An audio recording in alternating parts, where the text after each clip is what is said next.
I played 6 hours of Assassin's Creed Valhalla and really had to relearn the controls. You would think that after hundreds of hours in both Origins and Odyssey that you pick this up quite easily, but no.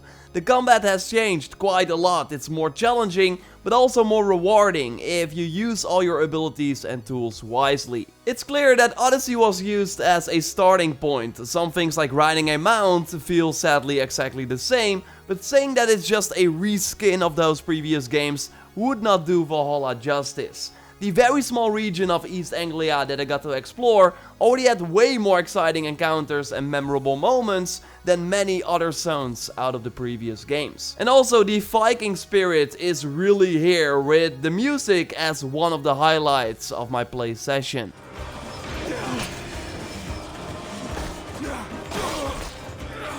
There seems to be way more variety in the gameplay and the world compared to the other Assassin's Creed games, and this demo was just a small slice of the overall adventure.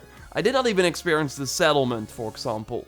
In this video I will go more in depth on my impressions, what I liked, but also things that were kind of a letdown, and overall the interesting state of this build. Because a crucial system was, for example, not even present yet. So let's get into it. A like on the video would of course be super appreciated. And let's go. There is a special Ubisoft Forward week-long giveaway going on the channel right now for the Ultimate Edition of Assassin's Creed Valhalla, Watch Dogs Legion or Far Cry 6. You can participate by clicking the link in the pinned comment, and you have to be a subscriber of the channel as well if you want to win. Good luck. The demo that I played was just one part of the many story arcs that we can expect. In the real game you would first start at the settlement, stand over the war table and then select one of the story arcs that you want to do. But now we skipped to the final 40% of a story arc that was still around the 2 hours, where the goal was to recruit the people of East Anglia to free King Oswald. And what I immediately noticed when dropped into the demo were the improved conversations. Instead of having a fade to black screen that we had in Odyssey, you now immediately zoom in and can actually turn the camera around while the characters talk. And remember that they should still be tweaking the animations leading up to launch, so hopefully we see some improvements in the character movement. But overall, seeing the seamless switch to conversations was a pleasant surprise. For this mission I was asked to raid a nearby church, and this will be one of the main activities you can do in the game. Like, there will be optional raid locations as well. And there are multiple ways to tackle it. You can, with your Viking longship, get close enough to the shore and then immediately sound the horn to start a raid, so your full crew will get out and start attacking. Or more interesting is doing this the assassin way. And I, by the way, got raw gameplay of this up on the channel now as well, so I will link to that at the end of this video. You now have to manually toggle your hood on to get into the stealth mode, and this looks extra badass, by the way, thanks to the cape. The whistle is also something you can select from the tool window, so I did the familiar tactic of luring enemies into a bush and taking them out one by one. But there are also more exciting ways, like using the environment to take out enemies. It was really fulfilling to secretly take out everyone, then sound the horn so your crew knows it's time to get out of the boat and help you out. Another tactic would be to just enter the fort yourself and clear all the enemies alone if you are up for the challenge, because these locations are balanced for your whole raiding party, so way harder to take on all by yourself. But that is what I love about the Valhalla combat. If you understand the systems and your abilities, then you can easily take out multiple enemies. It's really a combination of the Odyssey and Origins combat, only it feels way more weighty.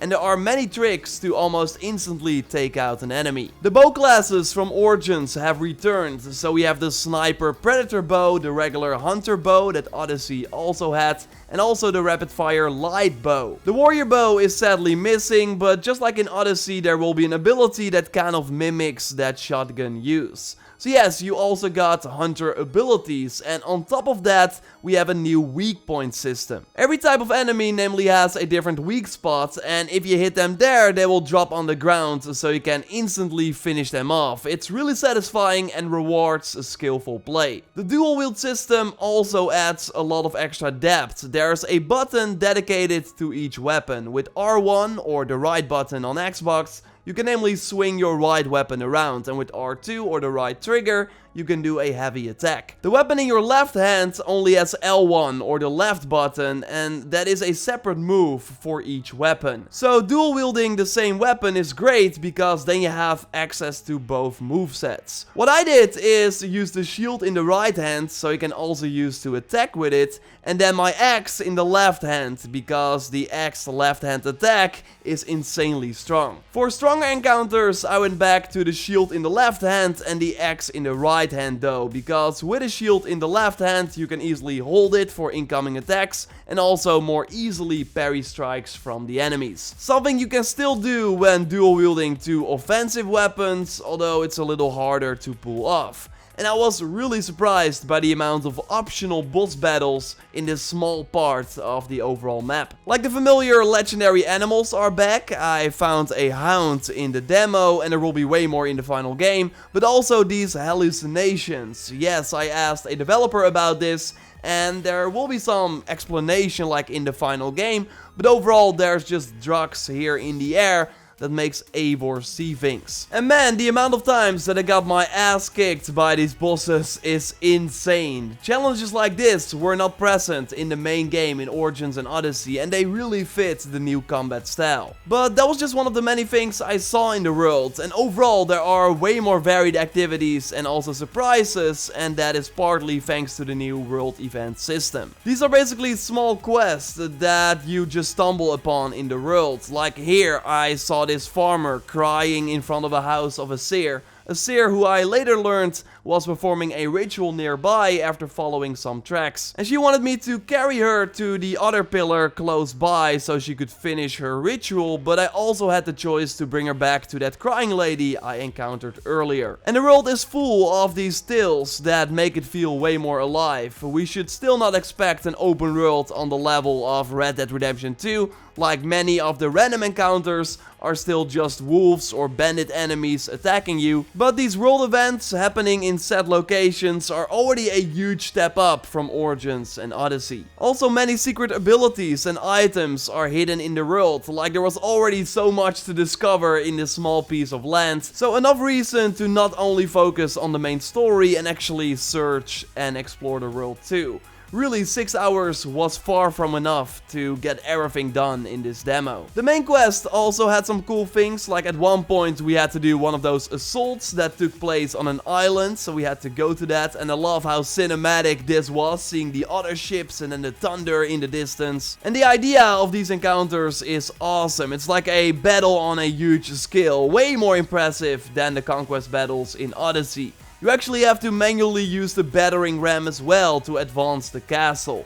Only this activity clearly needed the most work, with enemies standing still, not being aggressive, making the overall experience way less memorable. So I really hope they still have the time to tweak that stuff before the November 17th release date. Yes, I know, 2 days before Cyberpunk, but that's the topic for another video. And there's so much more to talk about regarding this game, and I will totally go in depth on the many systems and other things that you need to know about in future videos. But to kind of finish my initial impressions, I really like this a lot. As someone who watched some Viking entertainment, like some TV shows to get in the mood, I was pleasantly surprised to see that same Viking feel back in this game. After you saved Oswald, you have a wedding where you have a typical Viking drinking game or an archery challenge that was a little harder because I was already drunk. Flighting was a big letdown though, the Viking rap battles. It felt way too gamey. I also got footage of that in my female versus male Eivor video. I will leave a link to that in the pinned comment and also in the description. No, but overall I came away pretty happy. Like, I'm totally down for an Odyssey style adventure but in the Viking age, and that is what this game promises to be. Although it's not really doing Valhalla justice, because there's so much more going on compared to that ancient Greece game in terms of the world, the activities and the systems, and we've only seen just a small part of what it has to offer. I said it in previous videos, this game still has to run on the Xbox One and PS4 that came out 7 years ago, so we should not expect this massive jump that we will likely see in the next gen only game, that I think will happen after Valhalla. It's about the right expectations. I loved how they basically reinvented the series with Origins and how Odyssey then added and changed some of those systems. And if you like those games, then I totally think you will like this as well. I just hope though that they get the time to finish it. Right now all the weapons had very boring stats, like perks for each weapon weren't even in place yet in this build. They still got a lot of work to do and they have some months to do it. Like the next big moment that we see this game will be very telling. So fingers crossed that they have all the time they need. I, by the way, also did a big Assassin's Cast episode, so the weekly Assassin's Creed Valhalla podcast, about my hands-on impressions that is live right now on your favorite podcast service, or you can watch the video version by becoming a member of the channel by hitting the join button next to the subscribe button. Again, I will have a ton of Valhalla content coming your way over the next few days, weeks and months, and already up on the channel as well, so totally subscribe to miss nothing, like the video to support the channel, and check out that raw assassin gameplay by clicking on the screen. For now though, I will speak to you next time, and goodbye.